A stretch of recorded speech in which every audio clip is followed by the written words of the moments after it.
Hello students, कैसे हैं बच्चों आप लोग। अभी अपन जो स्टार्ट कर रहे हैं स्ट्रक्चर ऑफ एटम पढ़ रहे हैं। हम लोगों ने स्ट्रक्चर ऑफ एटम में बच्चों कुछ थ्योरीज पढ़ी थी। कैथोड रे की किस तरह से अपन ने कहा था ओरिजिन कैसे हुआ कैथोड का, कैथोड पार्टिकल्स या हम कहेंगे किसके बारे में, इलेक्ट्रॉन की खोज कैसे हुई बच्चों। उसके बाद हम लोगों ने पढ़ा प्रोटॉन की खोज कैसे हुई, जैसे कि अपन बात कर रहे थे वहाँ पे एनोड रेस कैसे जनरेट हुई या प्रोटॉन की खोज कैसे हुई, वो सब हम लोगों ने पढ़ा। आज बच्चों जो हम स्टडी करेंगे वो हम पढ़ेंगे स्ट्रक्चर ऑफ एटम के बारे में कि एटम का स्ट्रक्चर किस तरह से उसकी डिस्कवरी हुई है। इज दैट क्लियर बच्चों। इसको समझने के लिए हमारे पास अभी फिलहाल 3 मॉडल हम लोग पढ़ेंगे बच्चों। 3 में सबसे पहला वाला मॉडल हम लोग पढ़ते हैं थॉमसन का मॉडल। उसके बाद सेकंड आता है डाल्टन की एटॉमिक थ्योरी जो हम लोग पहले ही डिस्कस कर चुके हैं। थर्ड वाला आता है बच्चों इसके बाद रदरफोर्ड का मॉडल। तो पहले अपन बात कर लेते हैं बच्चों थॉमसन मॉडल की। थॉमसन मॉडल होता क्या है। जे थॉमसन साइंटिस्ट थे बच्चों, वो आए सबसे पहले। उन्होंने क्या कहा कि एटम का स्ट्रक्चर जो है वो कैसा होगा, एक केक की तरह। जैसे प्लम पुडिंग लिखा हुआ है, प्लम पुडिंग मॉडल का मतलब क्या होता है, एक केक जैसा स्ट्रक्चर है। बात समझ में आई। सबसे पहले क्या चल रहा है बच्चों, यहाँ पे अपन बात कर रहे हैं स्ट्रक्चर ऑफ एटम को समझने के लिए। तो एटम के स्ट्रक्चर को समझने के लिए डिफरेंट जितने भी साइंटिस्ट थे वो सब ने अपना अलग अलग दिमाग लगाया और सोचा कि स्ट्रक्चर जो है एटम का वो कैसा हो सकता है। उसको समझने के लिए बच्चों इन लोगों ने अपने अपने दिमाग के अकॉर्डिंग डिफरेंट थ्योरीज प्रोवाइड करवाई, जिसमें सबसे पहले जो डिस्कस किया स्ट्रक्चर के बारे में एटम के, वो किसने किया था, थॉमसन ने पता लगाया। बात समझ में आई बच्चों, ये चीज क्लियर हुई, ये चीज समझ में आई। सबसे पहले किसने डिस्कस किया इसके बारे में, तो सबसे पहले किसने बताया, थॉमसन साइंटिस्ट ने बताया। उन्होंने क्या बताया इसके बारे में कि उन्होंने सोचा, जब फर्स्ट थ्योरी इन लोगों ने दी तो उन्होंने अपने दिमाग के अकॉर्डिंग दी बच्चों। अपने दिमाग के अकॉर्डिंग उन्होंने ये थ्योरी बताई कि जो एटम है, एटम का स्ट्रक्चर किसके जैसा दिखता होगा, वो प्लम पुडिंग जैसा मॉडल होगा या फिर वाटरमेलन जैसा होगा। वाटरमेलन जैसा आप लोगों ने देखा है बच्चों, क्या होता है उसके अंदर। वाटरमेलन के लिए अगर अपन बात करें तो पूरा स्ट्रक्चर कैसे दिखेगा, रेड कलर वाला। रेड कलर वाला अपन क्या कहते हैं, पूरा उसका प्लम पार्ट है जो हम खाते हैं। और उसके अंदर जो बीज लगे हुए होते हैं वो कैसे होते हैं बच्चों, जैसे कि किसी भी स्ट्रक्चर में इलेक्ट्रॉन प्रेजेंट होंगे। तो थॉमसन ने कैसे रिलेट किया, थॉमसन ने बताया जैसे कि तरबूज होता है, जैसे कि वाटरमेलन होता है बच्चों, उसके अंदर क्या बताते हैं अपन, लाल वाला जो अपना पल्प वाला पार्ट होता है जो हम खाते हैं उसको, तो उसने क्या कहा कि वो पॉजिटिवली चार्ज पार्टिकल है। और उसके अंदर जैसे इलेक्ट्रॉन भरे हुए होते हैं बच्चों सब जगह पे, ब्लैक कलर के, जैसे अपन कहते हैं ना वाटरमेलन के अंदर ब्लैक कलर के सीड होते हैं, ठीक वैसे उन्होंने कहा कि भाई इस पूरे एरिया में इलेक्ट्रॉन इस तरह से फैले हुए होंगे। Is that clear. ये समझ में आया, उनकी थ्योरी उनके दिमाग के अकॉर्डिंग उन्होंने समझा दिया भाई एटम का स्ट्रक्चर जो है वो कुछ इस तरीके का दिखता होगा या कुछ इस प्रकार का होगा। ठीक है, अब अपन बात करते हैं बच्चों प्लम पुडिंग मॉडल कहा उन्होंने और वाटरमेलन मॉडल कहा। इसका मतलब क्या हुआ, प्लम पुडिंग का मतलब कि जैसे केक होता है, केक का स्ट्रक्चर कैसा होता है बच्चों, जैसे आप लोगों ने देखा होगा केक जो होता है वो कंप्लीट स्ट्रक्चर है, उसके ऊपर क्या बने हुए होते हैं, डिफरेंट टाइप के अपन कहें तो मावा या चेरी टाइप का लगा हुआ होता है। तो जो भी कैश्यूज और चेरी उसके ऊपर लगे हुए होते हैं वो उसने क्या मान लिया कि वो तो है इलेक्ट्रॉन की तरह, और पूरा जो केक का पार्ट है वो क्या मान लिया बच्चों, वो क्या है, पॉजिटिवली चार्ज पार्टिकल है, पॉजिटिवली चार्ज पार्ट है अपन ये कह सकते हैं। तो क्या कहा इसने कि स्फीयर जो है वो पूरा पॉजिटिवली चार्ज है और इलेक्ट्रॉन उसमें जैसे कि सीड और जैसे कि अपन कैशू होते हैं केक के अंदर और सीड होते हैं वाटरमेलन में, तो उसके अकॉर्डिंग एटम का स्ट्रक्चर होता होगा। बट इन रियलिटी ऐसा नहीं होता। ये थॉमसन की फर्स्ट थ्योरी थी जिसने क्या बताया बच्चों, इलेक्ट्रॉन एटम के स्ट्रक्चर के बारे में बताया। तो इसने कहा प्लम पुडिंग मॉडल हो सकता है या वाटरमेलन का मॉडल हो सकता है। लेकिन जब हम रियलिटी में गए बच्चों तो रियलिटी में ये वाला स्ट्रक्चर जो था वो ऐसा बिल्कुल भी नहीं था। इसके कुछ ड्रॉबैक निकल के आए। क्या ड्रॉबैक निकल के आए, कुछ कमियां तो आएंगी। थॉमसन ने अपना एक मॉडल दे दिया और उसने बता दिया कुछ इस तरीके का है, पर इन रियलिटी वो ऐसा नहीं था। क्यों नहीं था, क्योंकि इसमें कुछ ना कुछ कमियां थी बच्चों। अब कमियां देख लेते हैं क्या कमी थी। तो पहला पॉइंट क्या है, mass of atom consider to evenly spread over atom. इससे क्या कहा, इसमें क्या बताया गया बच्चों कि जो एटम का मास है उसमें क्या है, पूरे एटम के चारों तरफ फैला हुआ है। बट इन रियलिटी ऐसा नहीं होता। जब हम पढ़ते हैं एटम के स्ट्रक्चर के बारे में तो हम क्या कहते हैं, मास उसका सेंटर में होता है, प्रोटॉन और न्यूट्रॉन के रूप में। लेकिन अगर अपन ये थ्योरी को लेके चले तो ये थ्योरी हमें क्या कहती है कि एटम का मास जो है वो सभी जगह पर एक समान रूप से फैला हुआ है। बात समझ गए। सेकंड पॉइंट क्या बताता है, static model not show movement of electron. अब अगर अपन ये मॉडल को लेके चले तो बीज अगर कहें तो वाटरमेलन में जो बच्चों सीड होते हैं वो क्या होते हैं, फिक्स होते हैं, वो घूमते नहीं है। इसका मतलब ये मॉडल इसने क्या बताया, इसके अकॉर्डिंग स्टैटिक मॉडल बोला एटम का, जिसके अंदर इलेक्ट्रॉन जो है वो इलेक्ट्रॉन फिक्स है, इलेक्ट्रॉन घूम नहीं रहे। ये भी गलत है। थर्ड पॉइंट पे आते हैं, नॉट एक्सप्लेन स्टेबिलिटी। अब थॉमसन के मॉडल ने एटम की स्टेबिलिटी के बारे में कुछ नहीं कहा। जब नेगेटिवली पूरा वो पॉजिटिवली चार्ज पूरा उसका पार्ट है और नेगेटिवली जैसे सीड प्रेजेंट होते हैं वैसा नेगेटिव इलेक्ट्रॉन अपने पास है, तो उसके अकॉर्डिंग स्टेबिलिटी तो कहीं पे भी एक्सप्लेनेशन नहीं की गई। बात समझ में आ गया। तो इसका मतलब थॉमसन की थ्योरी क्या हो गई बच्चों, फेल हो गई। एटम के स्ट्रक्चर को समझाने के लिए। अब सेकंड थ्योरी पे आते हैं, डाल्टन की एटॉमिक थ्योरी। अगर अपन ने डाल्टन की एटॉमिक थ्योरी बच्चों आप लोगों ने पढ़ी है, मैंने पढ़ाई भी थी आप लोगों को। डाल्टन की एटॉमिक थ्योरी हमें क्या कहती है कि एटम जो है इंडिविजिबल पार्टिकल है, फर्दर डिवाइड नहीं कर सकते, स्मॉल यूनिट है, मॉलिक्यूल के एटम सेम होंगे, डिफरेंट मॉलिक्यूल के एटम डिफरेंट होंगे, बात समझ गए, और उनका एटॉमिक मास सेम वालों का सेम होगा, डिफरेंट वालों का अलग अलग होगा। ये चीज़ हम पहले डाल्टन की एटॉमिक थ्योरी के पोस्टुलेट पढ़ चुके थे बच्चों। अब अपन आते हैं, ये तो हम लोगों को पता है, डिस्कस कर लिया, पर डाल्टन की एटॉमिक थ्योरी में भी ड्रॉबैक थे। क्या ड्रॉबैक थे कि उसने आइसोटोप को नहीं बताया, उसने आइसोबार को नहीं बताया, डाल्टन ने इलेक्ट्रॉन के मूवमेंट को नहीं बताया, और प्रोटॉन और न्यूट्रॉन की स्टेबिलिटी को, प्रोटॉन न्यूट्रॉन इलेक्ट्रॉन को तो बताया ही नहीं। डाल्टन ये समझा ही नहीं पाया कि भाई किसी भी एटम में प्रोटॉन इलेक्ट्रॉन न्यूट्रॉन पाए जाते होंगे, तो वो कहीं पे भी डाल्टन की थ्योरी में एक्सप्लेनेशन नहीं था। Is that clear? थर्ड वाले पे चलते बच्चों, रदरफोर्ड का एटॉमिक मॉडल, जिसमें रदरफोर्ड ने एक स्कैटरिंग एक्सपेरिमेंट किया। स्कैटरिंग एक्सपेरिमेंट क्या होता है वो हम समझ लेते हैं, पहले इसका एक्सपेरिमेंट क्या था। अब रदरफोर्ड साइंटिस्ट आया जिसने कहा भाई ये सब थॉमसन की, डाल्टन की थ्योरी पढ़ ली है, लेकिन फिर भी एटम का स्ट्रक्चर समझ में नहीं आ रहा, तो क्या किया जाए, अपना एक नया एक्सपेरिमेंट करके देखा जाए कि एटम जो है उसका स्ट्रक्चर होता कैसा है। तो रदरफोर्ड साइंटिस्ट है, उन्होंने एक एक्सपेरिमेंट किया बच्चों।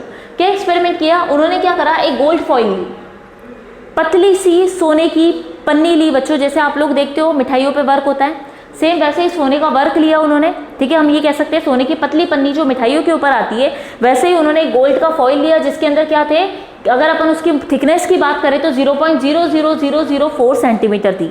इसका मतलब आप खुद देख सकते हो कि कितनी थिन वो जो थी एक पतली फॉइल ली गई। बात समझ में आई? उन्होंने गोल्ड फॉइल लिया बच्चों, और उन्होंने क्या करा, अल्फा रे की बम्बारी की, बम्बारमेंट किया, या अल्फा रे को हम कह सकते हैं, उसके ऊपर डाला गया। बात समझे? गोल्ड फॉइल को उन्होंने फिक्स कर दिया कहाँ पर, एक सर्कुलर फ्लोरोसेंट स्क्रीन पे। क्यों सर्कुलर फ्लोरोसेंट स्क्रीन ली गई, ताकि अगर इलेक्ट्रॉन पार्टिकल की स्कैटरिंग होगी, पार्टिकल टकराएंगे इस स्क्रीन पे, तो हमें पता चल जाएगा कहाँ कहाँ टकराए गए हैं। और ये जिंक सल्फेट की स्क्रीन होती है, फ्लोरोसेंट स्क्रीन होती है, सर्कुलर बच्चों यहाँ पे ली गई, बीच में गोल्ड की फॉइल को फिक्स कर दिया गया। अब यहाँ पे आप देखोगे अल्फा पार्टिकल का सोर्स ले लिया गया। सोर्स क्या था, हीलियम मॉलिक्यूल को लिया जिसपे +2 चार्ज था, डबली आयनाइज हीलियम पार्टिकल कह सकते हैं अपन इसको, या हीलियम मॉलिक्यूल कह सकते हैं जिसके ऊपर +2 चार्ज है। अल्फा रे जो होती है, अल्फा पार्टिकल असल में हीलियम पार्टिकल्स ही होते हैं जो हाईली पॉजिटिवली चार्ज होते हैं। बात समझ गए? मतलब इन्होंने क्या किया बच्चों, एक सोर्स लिया, उस सोर्स से अल्फा पार्टिकल लगातार निकल रहे थे, क्रिस्टल फॉर्म में वो सोर्स ले लिया, उससे अल्फा पार्टिकल निकल रहे हैं। अब अल्फा पार्टिकल जो जा रहे हैं बच्चों, वो देखो आप, ये इसके बीच में से होके जा रहे हैं। ये क्या है, एक स्लिट है, लीड की प्लेट लगाई गई है, लेड की प्लेट रखी बीच में, जिसके अंदर से क्या है, छोटा सा छेद है या स्लिट है, जिससे अपन को दिखेगा भाई ये पार्टिकल जो रे जा रही है, अल्फा पार्टिकल जा रहे हैं, वो क्या जा रहे हैं, एक स्ट्रेट लाइन में जा रहे हैं। बात समझ गए? स्लिट के through alpha particle straight line में जाकर गोल्ड फॉइल से टकराते हैं। अब टकराने के बाद जब एक्सपेरिमेंट हुआ बच्चों, तो एक्सपेरिमेंट होने के बाद क्या पता चला कि कई पार्टिकल क्या हुए, अगर हम यहाँ पे डायग्राम में देख पा रहे हैं तो हम देख के समझ में आ रहा है, पार्टिकल क्या हुए, गोल्ड फॉइल पे आए, कुछ तो पार्टिकल सीधे निकल गए, ये देखो फॉइल के अंदर से होते हुए निकल गए बच्चों, पीछे सीधी लाइन जाती हुई दिख रही है, इसका मतलब मोस्ट ऑफ द पार्टिकल तो सीधे निकल गए। कुछ पार्टिकल क्या थे जो टकरा के वापस या तो इस वाले एंगल पे गए या फिर पीछे की तरफ चले गए। अब आप खुद देख सकते हो बच्चों, ये क्या है, अगर अपन बात करें तो ये एंगल क्या हो गया, 180 एंगल पे क्या हुआ, पीछे पार्टिकल में अल्फा पार्टिकल्स क्या हो गए, पीछे वापस पुरानी वाली उसमें चले गए, डायरेक्शन में चले गए, जिस डायरेक्शन से आए थे उसी डायरेक्शन में वापस पीछे चले गए। तो यहाँ पे दिख रहा है आपको, ये एरो दिख रहा है बच्चों, एरो से क्या हो रहा है, पीछे की तरफ जा रहा है। या हम देखें इस एरो से अगर अपन देखेंगे तो यहाँ से गोल्ड फॉइल से टकरा के बच्चों इस डायरेक्शन में जा रहा है, कुछ इस फॉइल से टकरा के इस डायरेक्शन में जा रहे हैं, कुछ इस डायरेक्शन में जा रहे हैं। तो डिफरेंट डायरेक्शन में क्या हुआ है, अल्फा पार्टिकल स्कैटर हो गए। इसी को क्या कहा गया बच्चों, अल्फा पार्टिकल की स्कैटरिंग का एक्सपेरिमेंट कहा गया। बात समझ में आ गई, क्या चीज है?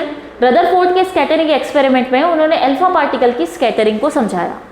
Point clear? कैसे समझाया, समझ में आ गया?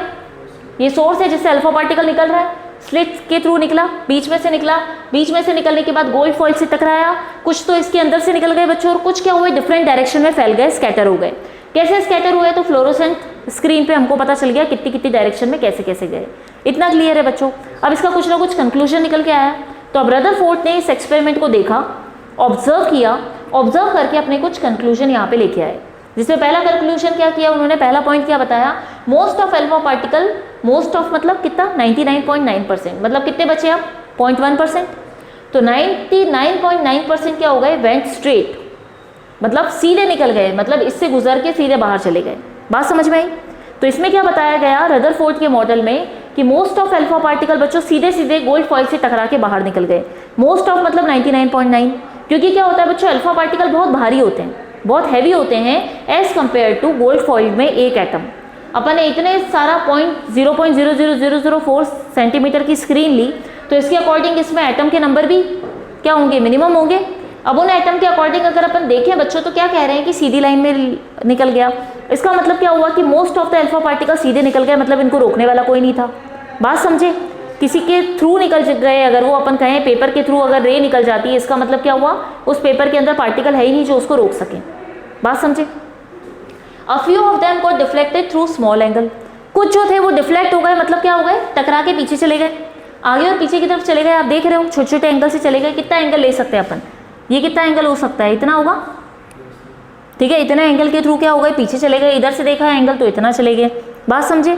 अब बच्चों यहाँ पे देख रहे हैं और वेरी फ्यू सफर लार्ज डिफ्लेक्शन, कुछ जो थे बहुत कम पार्टिकल्स, या हम कहेंगे 20,000 में से एक पार्टिकल, कंटिन्यू पार्टिकल क्या हो रहे हैं, जा रहे हैं। तो 20,000 जब आपने पार्टिकल फेंके तो 20,000 में से एक पार्टिकल ऐसा निकला जो क्या हुआ बच्चों, टकरा के पीछे की डायरेक्शन में चला गया।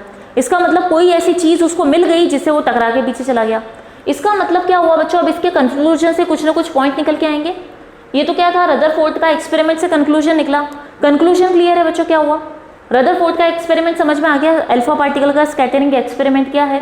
अब उसके कंक्लूजन में पहला पॉइंट उसने बोला कि बहुत सारे पार्टिकल तो सीधे सीधे निकल गए, 99% पार्टिकल सीधे निकल गए। कुछ जो थे थोड़े बहुत उसमें से जो कि क्या हुए, अलग अलग एंगल पे, छोटे छोटे एंगल पे टकरा के चले गए। फिर हमने देखा कि बहुत कम मतलब 20,000 में से कोई एक पार्टिकल ऐसा था जो टकरा के वापस जिस डायरेक्शन से आया उसी डायरेक्शन में पीछे चला गया। इसका मतलब क्या हुआ, वो 180 डायरेक्शन में गया बच्चों, इस डायरेक्शन से ही तो आया था, इसी में पीछे जाने का मतलब क्या हुआ, 180 एंगल हो गया, 180 डिग्री एंगल से पीछे की तरफ चला गया। लेकिन कितने पार्टिकल, 20,000 में से कोई एक पार्टिकल ही टकरा के गया। तो ये तो क्या थे, इसके कंक्लूजन थे, एक्सपेरिमेंट में क्या क्या हुआ। अब इस कंक्लूजन के बेस पे रदरफोर्ड ने अपने क्या किया, कुछ ऑब्जर्वेशन दिए हैं, वो ऑब्जर्वेशन अपन देख लेते हैं। इतना क्लियर है बच्चों, रब कर दो इसको, ठीक है, ये समझ में आगे क्या है, ठीक है। अब बच्चों आ जाते हैं अपन रदरफोर्ड के कुछ पोस्टुलेट पे। रदरफोर्ड का पोस्टुलेट क्या कह रहा था हमको, हम लोगों ने देखा उसका ऑब्जर्वेशन निकल के आया था बच्चों, ठीक है। उस ऑब्जर्वेशन के बेस पे कुछ कंक्लूजन, कुछ पॉइंट्स निकल के आए हैं, जिन पॉइंट के अंदर अपन क्या कह रहे थे, since most particle went straight means very large empty space, मतलब बहुत सारे पार्टिकल, उसने क्या कहा था, जब हमने ऑब्जर्वेशन देखा तो हमने क्या कहा, बहुत सारे पार्टिकल क्या हो गए बच्चों, सीधे निकल गए। इसका मतलब सीधे निकलने का मतलब उनको बीच में कोई रोकने वाला नहीं था, बीच में कोई रोकने वाला नहीं था। इसका मतलब क्या हुआ, वेरी लार्ज एम्प्टी स्पेस, इसका मतलब एटम में क्या था, बहुत सारा खाली स्पेस है। बात समझ में आई।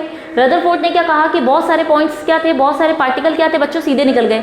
सीधे निकलने का मतलब बीच में कोई रोकने वाला नहीं था, बीच में कोई रोकने वाला नहीं था। इसका मतलब क्या हुआ कि एटम के अंदर बहुत सारा खाली स्पेस बचा हुआ है।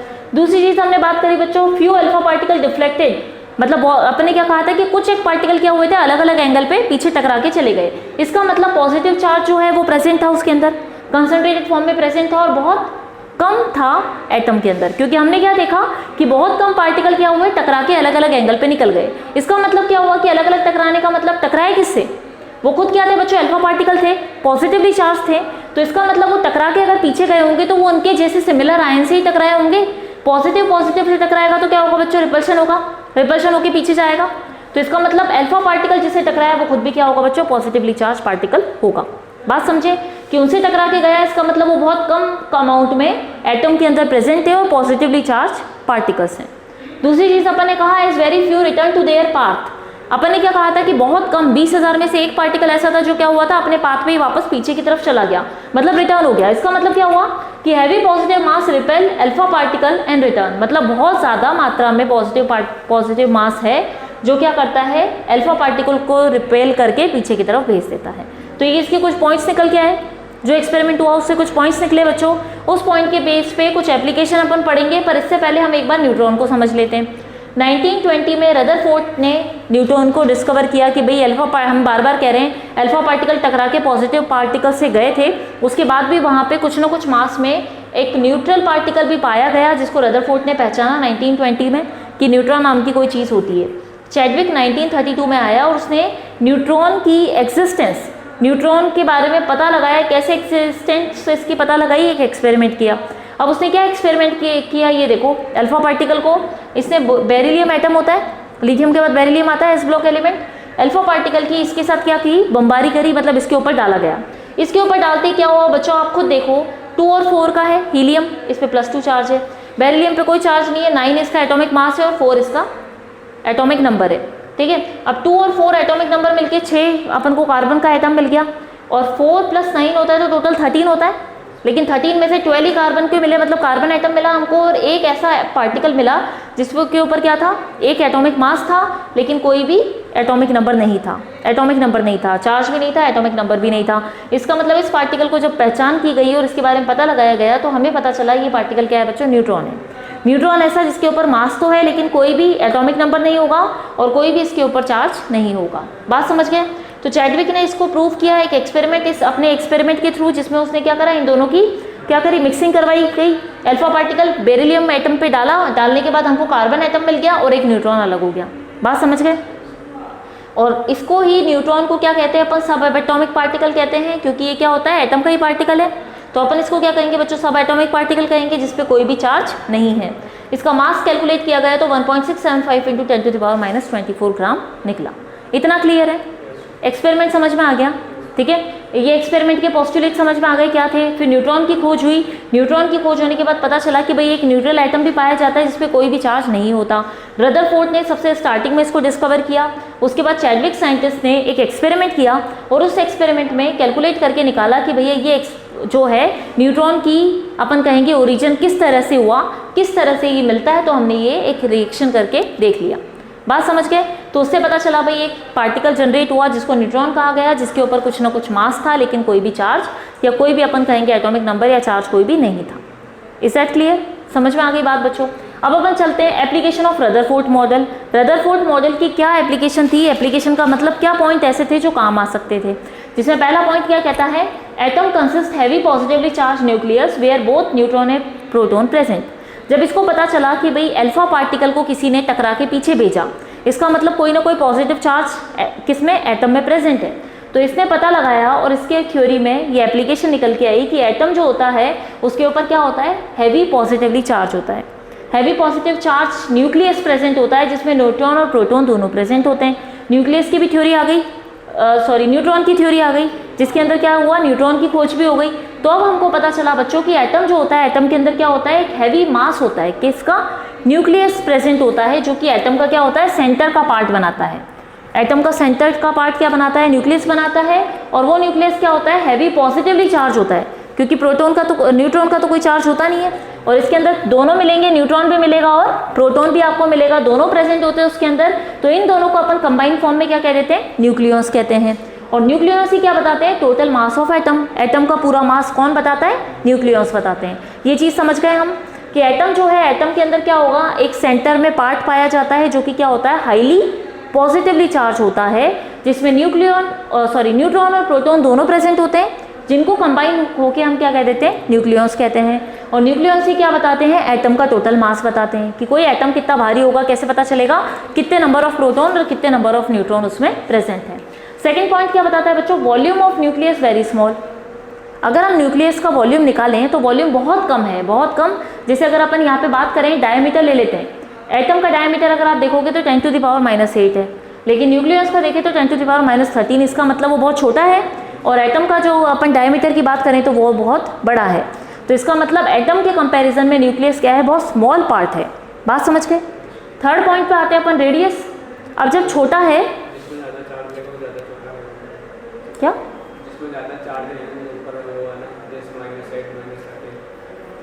8 और 13 तो वैल्यू ज़्यादा होती है, लेकिन माइनस है ना, चार्ज नहीं है ये, माइनस 10⁻⁻8 का मतलब क्या हुआ, ये 1 नहीं हुआ, ये कितना होगा, 0 1 2 3 4 5 6 7 8 0 0 0 0 0 0 0 1, इतना पीछे। तो अपन क्या करते हैं, पॉइंट हटा के 10 की पावर लगा देते थे। 10 की पावर -8, माइनस का मतलब पीछे की तरफ, पॉजिटिव मतलब आगे की तरफ होगा, तो माइनस मतलब इतना।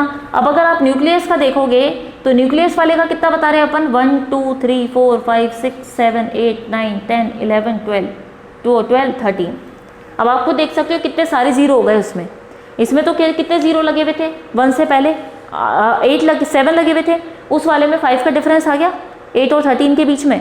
तो इसका मतलब अपन कह सकते हैं कि एटम अगर इतना बड़ा है, अपन कहते हैं एटम अगर ये है तो फिर न्यूक्लियस इसका इतना छोटा पार्ट होगा। बात समझ में आ गई। उसके बाद अपन ने कहा रेडियस का, रेडियस की सीधी सी बात है, अगर इसका डायमीटर इतना बड़ा है तो मतलब रेडियस कैसे निकालोगे आप, ऐसे ही निकालोगे।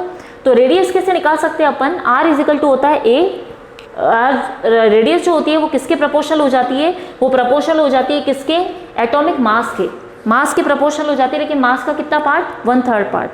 बात समझ गए, मास का 1/3 पार्ट ही रेडियस के इक्वल होता है, किसके, न्यूक्लियस की रेडियस। बात समझ गए।